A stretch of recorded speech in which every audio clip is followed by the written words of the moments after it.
au moins sanctification au tolobaka nango ezali vie hypocrisie. Là bato mususu aussi ma Bible au évangile azoluka apparaître bon devant entourage nae o bayebi na katra makambo nzambe mais yimoko asala makambo ya kuku ya kubumbana misala mabe ezana kati ya via kisi na via kindoki na via magie na ba vie mabe nyonso azana kati mais omoni azokende bongo losamu na omona ba pasteur bazotambola pasteur azana camarade ya bato misala mabe bato bazotala désordre na kati évangile o pasteur atambola kana nganga na ndoki donc pe alobi bon azama master na ngai makambo ya misala ni talingati.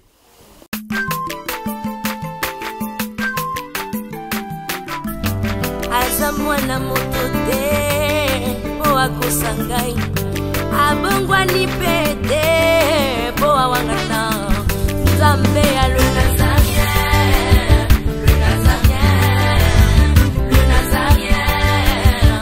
David Nzamba ayebana kitoko kuma mukondima atako babakolaki mafuta na mosakolima lelo ya yo bolingo ebateli le Nazarien. Pamboli oye mona na katempeni mama kantelobi kola pie mapapu masopi mafuta toko kesi enalo.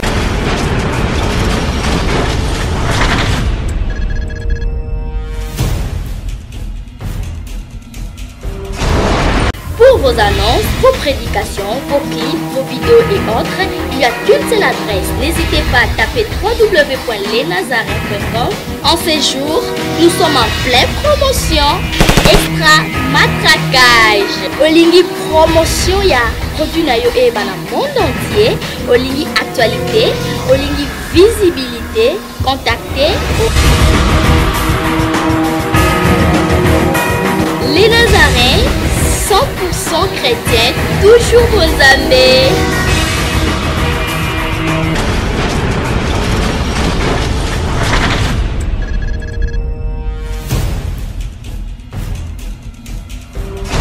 Très cher internaute de la 3W lesnazarientv.com.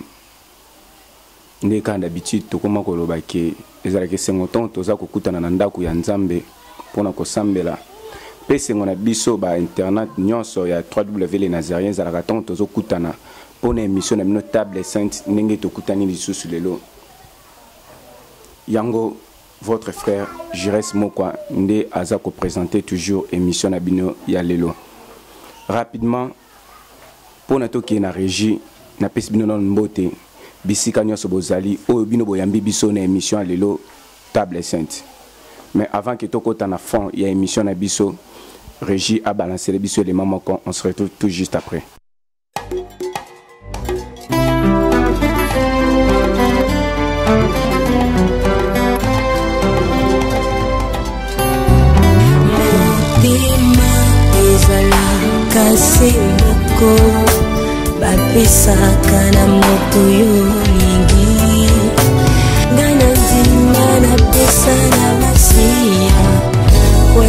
Kitambo kati ya motema ezali ya moto ya oyo moto ekoki kopesa na bonzambe na yo na langwe bolingo na yo elobisinga oyo ozali mpona ngai natali solo ya bato te kasi monene na yo masiya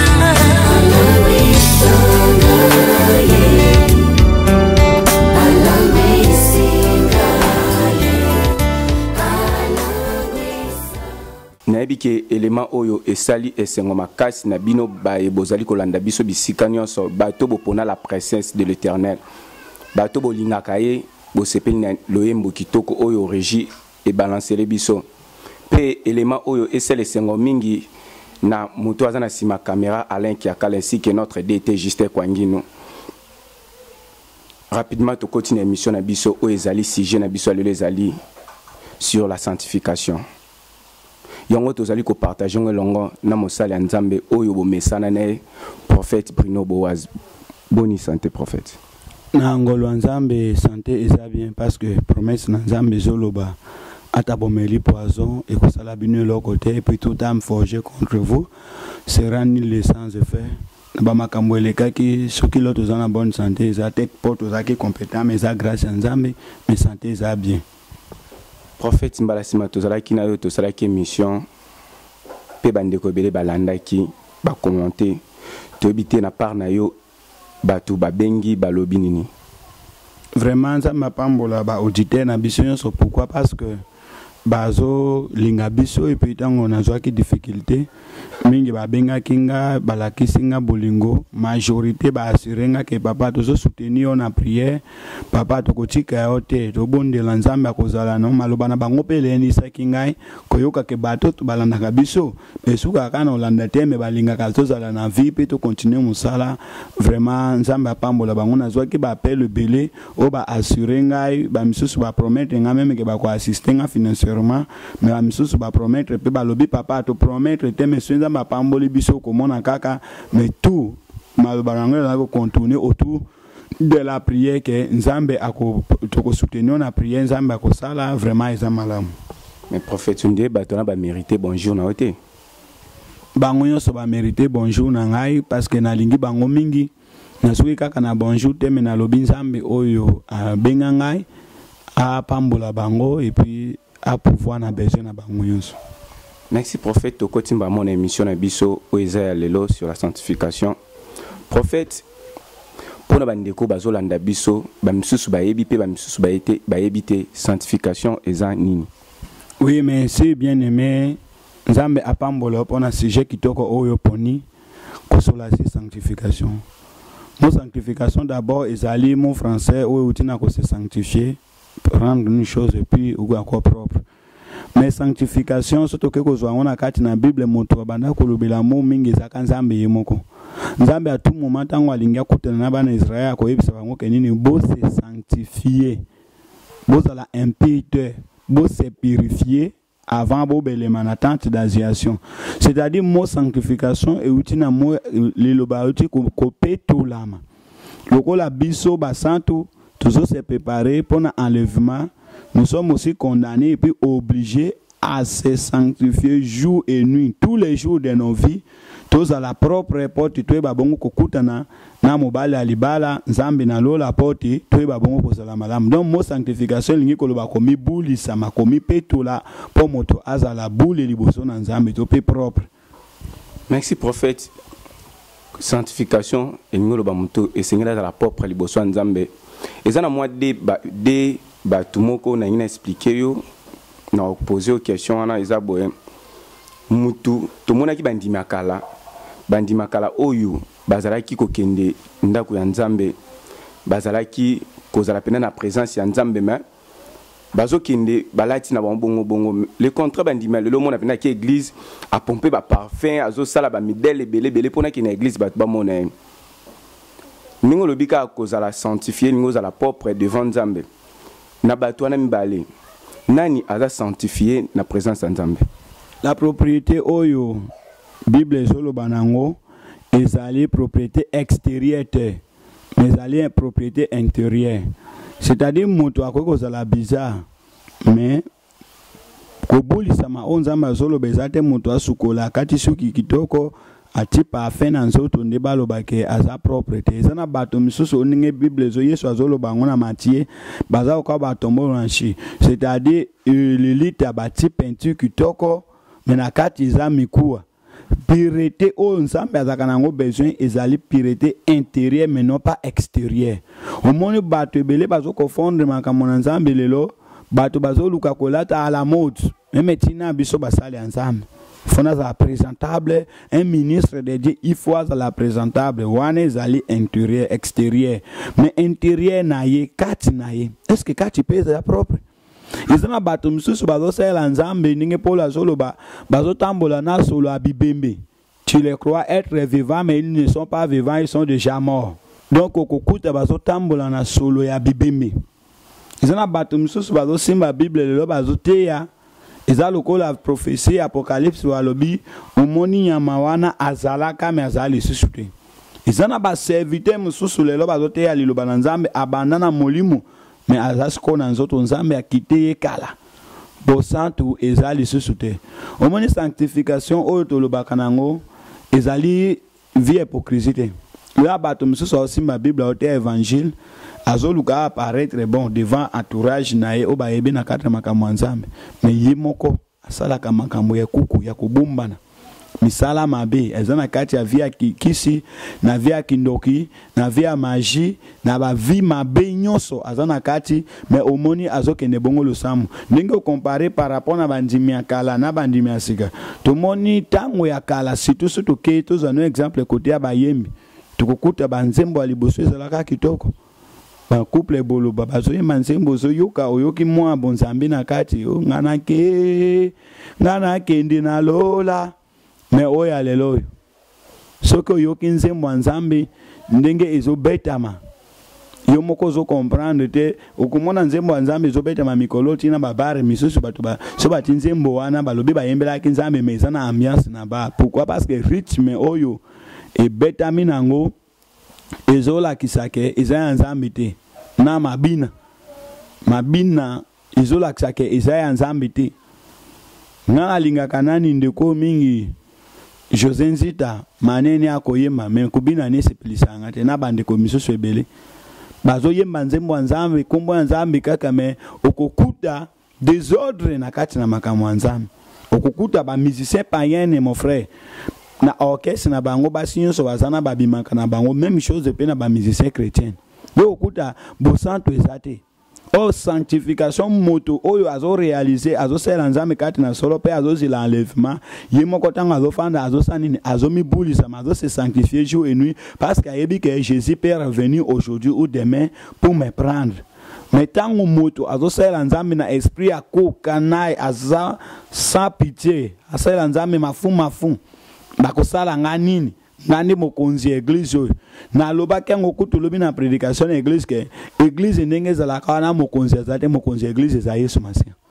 Nous tous nous sommes des serviteurs, les seuls maîtres c'est Seigneur Jésus-Christ. Yesu nde aza mokonzi biso tuto za basali.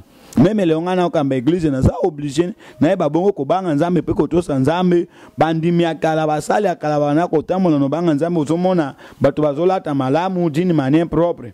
Même ningo lobaki kolata ya bandimi ya kala na pa oya sikoyo Bible même ezolobaki les femmes s'habillent d'une manière décente mais ce que l'on église okuta moto aye le samu c'est alibumuni tout libanda c'est ma peka libanda mais aye ko sambela parfois même moyembi parfois même protocole donc on a déjà apparence ya moto o azo servir nzambe o monike bosanto ezate moi pasteur aeko lati bilamba sexy et kangie lokola azosa la défilé des modes mais aeko te yango liloba na nzambe loko kute ke bato mania ko lata biso ba chrétien na mania ko tambola lelo bosanto ezali susu ba mama même ko kuta parfois moi si ba bengi musali na nzambe azote mape na chere yote mais na bilamba nini azote yana donc bien aimé au monique évangile ils ont qu'une vers l'enterrement et on a recours la Bible le je cherche les mondes je les trouve dans l'église et l'église est dans les mondes on a pasteur bato tambola pasteur dans la camarade bato misala mabe bato bato sala désordre na carte évangile oh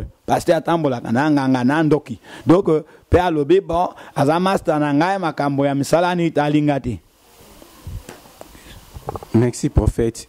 Tuna oyo est-ce que mutu akoki kolobaki azana via sanctification bien moi témoigner que ngandi na tamola na via sanctification pour tout monde même Jésus Seigneur Saint-Esprit de témoigner pour na jour à baptême likole fongwami ba témoigner pour na Jésus est-ce que mutu yemo pas comme témoigner que ngana zana na via sanctification moto tu asalaka il faut apparaître un peu juste devant bato mais moto oyo ayebi via bato nyonso ezani nzambe nzambe nde ayebi via bato nyonso et puis nzambe nde ayebi moto oyo azakati na bosanto wa solo mais Yesu apesa biso moi thermomètre oyo ko permettre biso to tester poto yeba mosanto alobi beaucoup yeba bango na misala na bango c'est-à-dire moto akoki même ko na kati ya via mabe mais azo couvrir azo luka ko apparaître net ya za malamu mais suka nyonso ekoya ko confirmer que azalaki mosantu te na de moto amabe atabomani ndenge nini akofini toujours ko bimisa mosala mabe na epolele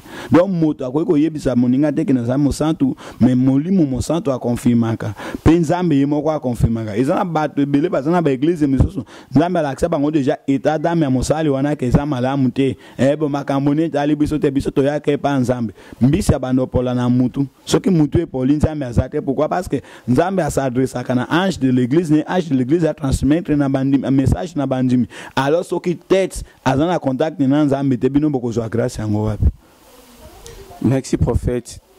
Question na biso mosusu eza boye, est-ce que mutu esengela rempli ba critère nini pona koma na vie ya sanctification pona lobake le longa na koma na vie ya sanctification ba critère nini ou esengela rempli to ba critère wana so ezali bandeko bazolanda biso okoyebisa bango ke eza ba critère boye boye esala ke muta koma na vie ya sanctification. Premièrement, la sanctification, comme mutu akoma na vie ya sanctification, il faut réaliser que mon corps est le temple du Saint-Esprit. Mon corps est le temple du Saint-Esprit. Quand on a réalisé que son corps est le temple du Saint-Esprit, et qu'il a combattre, Paul a dit Galates 5, 9, 19 à 21. Les œuvres de la chair. Les œuvres de la chair, c'est quoi? L'impudicité, l'adultère, le mensonge, l'orgueil, le vol. Ils ont 9 fruits aux œuvres de la chair. Tant que vous avez dominé misala ya nzoto, ndesiko akoyeba bongo représenter aux fruits de l'esprit. Aux amis na Galates chapitre 5 toujours, ko banana 22 ko kitatina 23, okokuta kuna balobi la bonté, la patience, douceur, maîtrise de soi, tout consort. Tant que moto a dominé désir de la chair, a commis qu'on produit fruits dignes de l'esprit, ne ba ko bengango ki azo mener vie à sanctification pe moto wana nzambe akoyeba bongo ko solanai. Donc moto yo porte ba yeba ke moto po moto akoma na statut parfaite à sanctification et que d'abord à surmonter via impudicité, via adultère, il y a ivrognerie, il y a mensonge, il y a orgueil, tout ce qui est du péché. Et qu'il y a beaucoup dominer. Tant qu'on dominer, on a comprendre que mon corps a été sacrifié. Si la croix avec Jésus, si je vis, ce n'est pas moi qui vis, mais c'est Christ qui vit en moi. Tant qu'on comprendre que c'est Christ qui vit en moi, au commande à ce que azotambola. Yemoko azo réalisé partout où je me trouve Dieu me voit. Bandi mebele lelo oyo na biso basala nzambe bele to banga question nzambe te to komi obanga bato.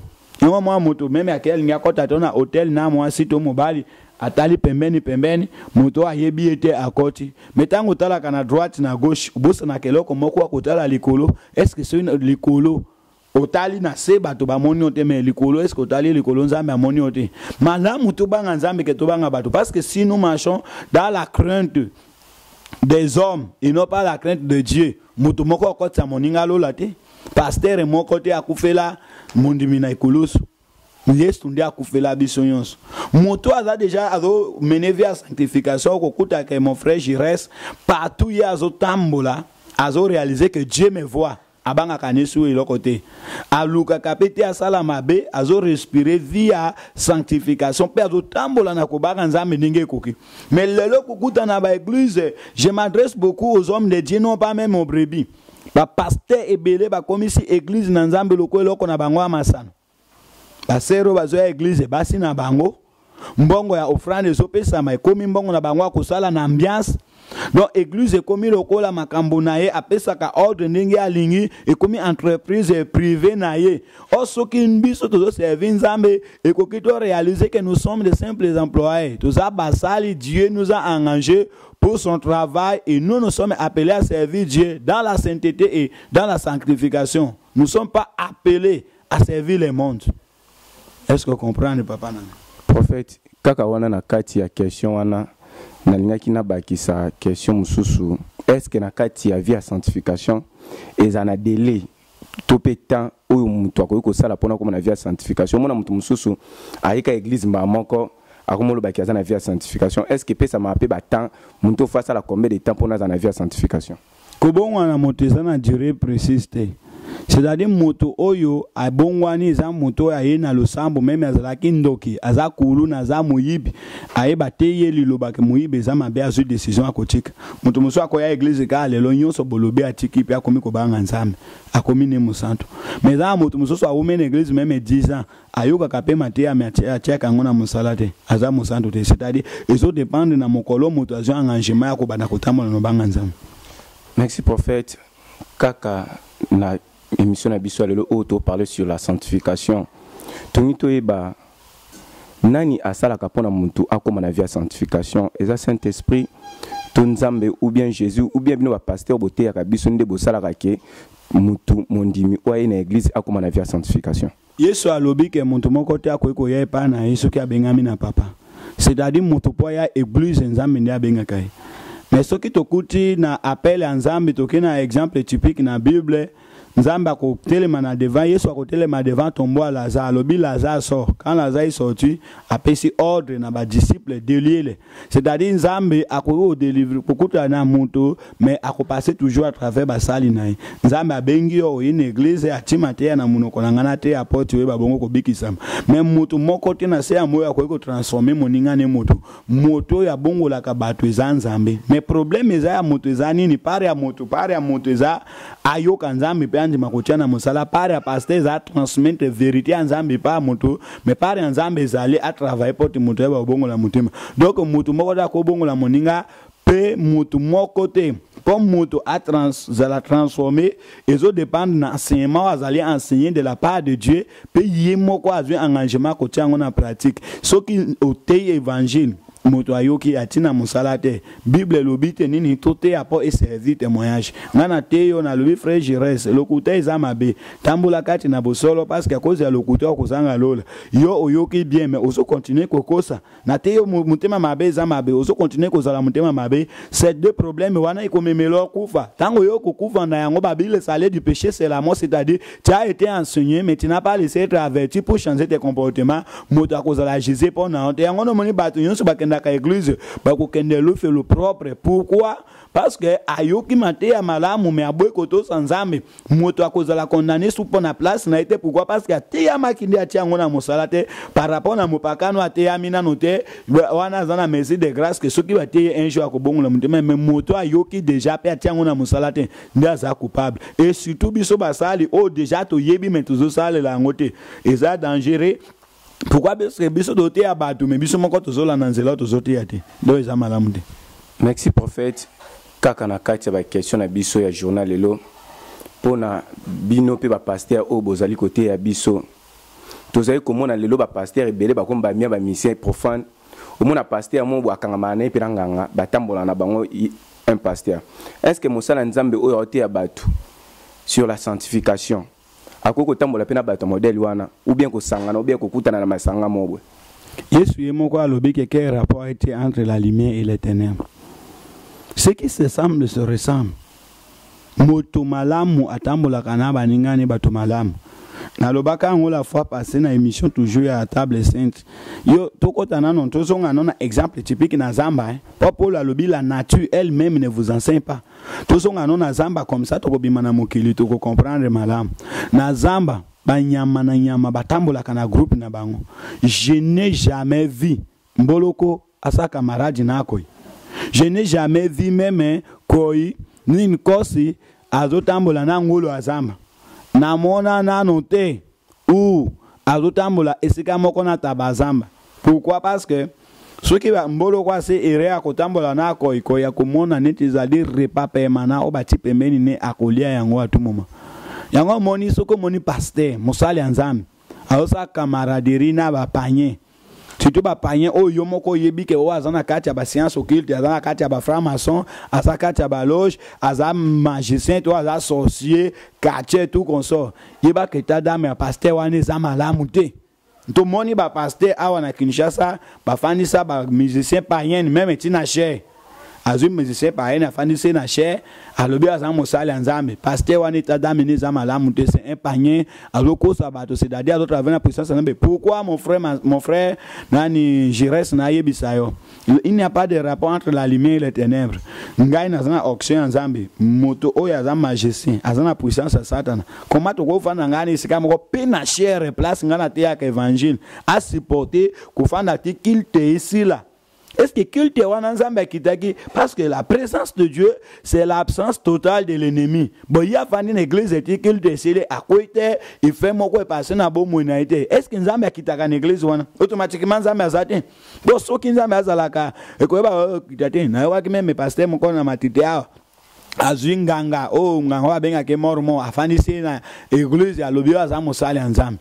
Alors moto ndinge wana tolo bakaza église wana za nzamba solo marabu mo wana même ndinge na zolo ba izateke na zolo ba lokuta ba tutu na Congo ba yebi que s'il a un grand marabout ou peut-être un numéro 1 za ndinge ya yebani partout. Alors moto ozuye fani si église a participer à l'église de Tisuka akaka na matete pasteur mususu pe fani se ke na église na bandal donc kokuta ke ezaka ndinge ba imposer ki bambiye ba yemba ba gege donc bato na Satan a commis ce qu'on attend o yazo imposer bato yazo servi bango ke ba pesa e gloire na e polele donc ba komi na ba problème ezandingi moko lokola mama wana ya 666 a telemi polele alobi ke 666 eza nzambe donc okuta ke tant o tozana ngo siko mon frère ceux qui se sanctifient bazo sangana ceux qui ne se sanctifient pas pe bazo sangana donc ka ezomona na polele basatu na ba sali ya Satan donc moto azotamula kati na bosatu mon frère akoki kosangana na bato misala mabete parce que biso toza lumière bango baza ténèbres toza basali ya Yesu Kristo bango baza basali ya Satan soki Yesu na Satan bayokani te biso na bango tokoyokana ndenge nini. Mais prophète Moussoupa Golo Bagande Yesu Aloba qui allait faire tout le monde mes disciples a cause pas qui a joué dans cadre que acté yaé abongole c'est mutema comme disciple Yesu. Côté à moto comme disciple Yesu za camaraderie te papa. Côté à moto comme disciple na Yesu za tant o yozo kende côté ape maté ya nini ozote a yepe place nini bokenda. Bozota mbola ndenge nini. Bon si a même na église te. Prenons le cas. Ngaso na memi mo pakano le ron église. Nazo acteur exemple que na ke côté ya grand quartier moko a yebani. Na te yepo abongola motema. Nano abongoli motema te na keni na église na fani se na cher. Tant on a fani se na cher za esika nani. Ya basalit.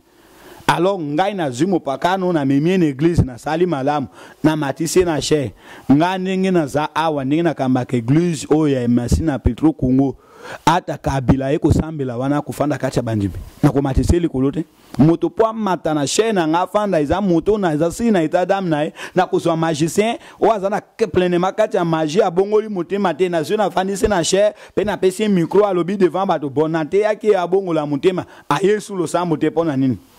Il faut aller au sambo, il faut confirmer na bato ke abongoli motema solo. Soki na te yo moto bongola motema nano bongo motema te na fandi solo kolo.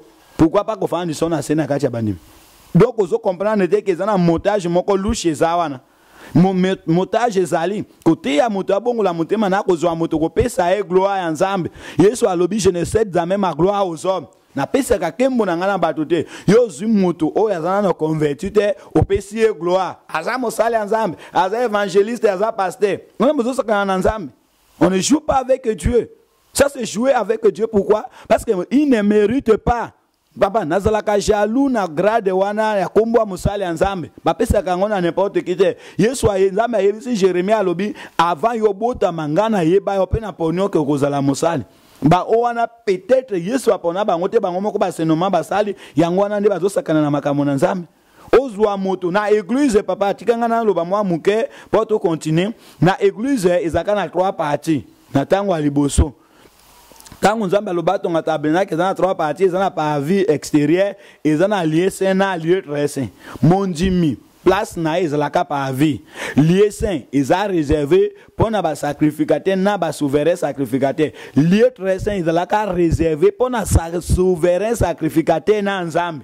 Alors tango Yesu aye apasoli rideau Yesu apasola kango ezanini apasoli rideau oya parvis à passo rido pa vie Bible lobi asali na biso tout ba sacrificateur na biso ba pasteur na ba nyonso mais cher ezali lié très saint cher ezali et c'est que ça réservé pour na ba nganzambe eza pour na ba nyonso te ce n'est pas n'importe qui en la Bible benga kabiso les hommes mis à part nous sommes des hommes mis à part au que ko mopaka nous vandi c'est na cher était même ceux ba lobi que to respecter ba autorité parce que toute autorité vient de Dieu aye bo péché honneur na mais afandi katia bandimi bon ce que je musicien chrétien to musicien chrétien te musicien païen aye na église na yo ozio matisi ofandisi katia na cher katia basali autorité na ye ezali nini par rapport na makamwanzam chez notre Dieu n'a pas un plus grand prophète c'est na église msusu oyo musicien profane azani mwana na kati ya église asambela akuna msusu pas a chanter na kati ya église msusu pas bet instrument na kati ya église mais abeta ani pe na orchestre libana est-ce que soka yé na église mais asambela ane déjà on a yé na kati ya église que a continuer musala na banko sala na kati ndako nzambe est-ce que on a pesaka mabe oui eza mabe pourquoi parce que bible zolo ba que source moko ko bimisa mai mi balete source ya mai moko ko bimisa mai mi balete bimisi mai ya bololo bimisi mai ya ilenya même temps monokono ezo service akana monokono ezo service nzambe non o prenez lo komoko soki oza chantre yembela nzambe to yemba nzambe wa mokili osuki wana même na kondana kabande ko mingi komona musicien abetela ka musique ya mokili azobeta pe musique na église obete za profession na été musique eza domaine eza sacré na église o ezope sa gloire na nzambe il est réservé pour na ba saint ndenge tozo sur la sanctification moto akoki o servir nzambe na deux côtés te awa yemba kanzemo a mokili tozo exemple peut-être moto awa yemba ke pas faire mais l'église peut à chanter qu'est-ce que vous avez fait église wana eza faire ou ekomi nzambe parce que soki ye aye wana zo yemba yo pasteur okopekisa bandimi make ne conseil à faire parce que okopekisa bango te pourquoi parce que moto abeta ka instrument kuna za frère na bino et ko pesa annonce une église que frère azana concert token botango yo pasteur OK église mo bimba ke ko assister frère wana obeta concert gloire wana boke ko pesa nani est-ce que vous comprenez bien aimé ya ngwana makamoto lobaka na makamonza be photos za la claire moto akwe servir 2 mètres à la fois te lokwa ngandingi na za awa lelo omoninga awa na za pasteur mais na sala ka kuna na nini na sala ka répétition pona za mungu kitoko na sala ka répétition ya nzembo et pas nani wera son o considérer nga bon soki nga pasteur o considérer te frère na église aye ma de côté on est à distraction mais à désordre kat na évangile et ko sala matin. Merci prophète. La question à Soukande, toza ko chité na émission na biso lelo auto parler sur la sanctification. Prophète, ezala bandeko ba otala yo ba olanda biso na ngonga ona le Nazarien TV. Oko ceux qui ba tuni, eza pena ba musu ba ko bengo ba tuni prophète. Pona siko nde toza wana parce que na bande de jolo be ke soto landi réponse na opesa ki ke na bandimi lelo na ba chrétien lelo ezala bandimi belé pena ba otambola na vie sanctification te. So ce que c'est que mutu mo abengi atuni prophète. Na ba pasteur nyonso yebi nani oyo atambola na vie sanctification atami balo misato ko expliquer bato bolanda biso. Logiquement parlant, c'est difficile na Jésus le quoi moto. Pourquoi parce que moto musu so moni monde dans monde ba hypocrite. Bato musu so moni même ba pasteur ba ko sana ba réseaux sociaux. O te ba ataka kinga o ba sala kinga bo mais réalité za ke za lokuta. Donc moni po oye ba via moto malamu peut-être il faut nzambe alobela. Ce qui nzambe alobeli o te c'est difficile oye ba. Ngane na te ak évangile boy na la katrosi na ita dam na ngai. Na koki ko sala moto confiance te soki nzambe alobelinga te mais ce qui est sûr ezana ba pasteur babanga kanzambe pe bazali ezaka nga moko te ngai na banga nzambe ba pasteur pe babanga nzambe bazali eza même na Congo même en Europe bazali o batambola na banga nzambe alors je profite de cette occasion pour na koyebisa bandeko basali nzambe yoso bobanga nzambe ke nzambe oyo abenga biso na musala apambola bino bo demeurer toujours kati na kobanga nzambe et puis nazoyebisa ba o bazabe hypocrite bazotambola na via lokuta bazo kosa neti babanga kanzambe mais réalité babanga kanzambe te ke bokeba basakana kana nzambe te kanda ya nzambe zama be pe kana nzambe za pene pona ko frapper ba baso bazo sakana na kombo na. Merci prophète. To komi na suka émission na biso lelo conseil nini okoko pesa bandeko ba olanda biso ba chrétien pe bandeko no ba pasteur o bazo tambola na vie sanctification te pe opesi numéro no téléphone.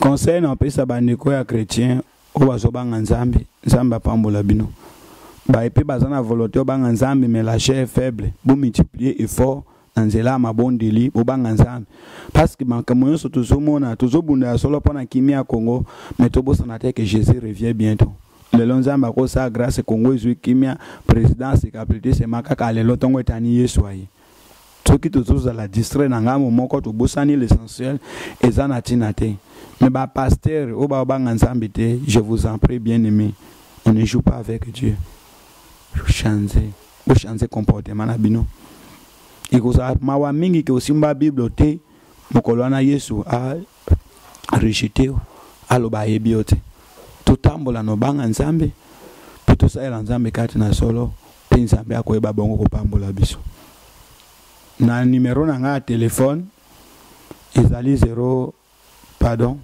na code ya RDC plus 243 81 00 194 plus 243 81 100 0094 Nzambe apambola la humble servante de l'Éternel Maman Tiffany. Nzambe pe a consolé frère Fabrice wana abungisi senae asana matanga. Nzambe apambola ba journaliste pe basali yon surtout ya les Nazaréens pe apambola ba auditeur na biso yon sur le plan international et national. Nzambe apambola bino mingi na kombo na Yesu. Merci na bandeko nyonso bazwa kita na bango ya kolanda biso sur le www.lenazarientv.com. Oyo bosepeli na émission lelo oyo to parlait sur sanctification et longona mosala nzambe prophète Bruno Boaz. Soki osepela ki nango tika ete lokumu ezonga epa na nkolo pe na souhaité bon retour na maman Mariam Piame oyo aza déjà na biso na kati ya Kinshasa toujours na kati ya les Nazariens oyo tozali kokoba kosalela nzambe elongo na ye wana ezalaki votre frère Jires Mokwande a présenté les bino émission lelo bongo tokutani mbala sima ciao.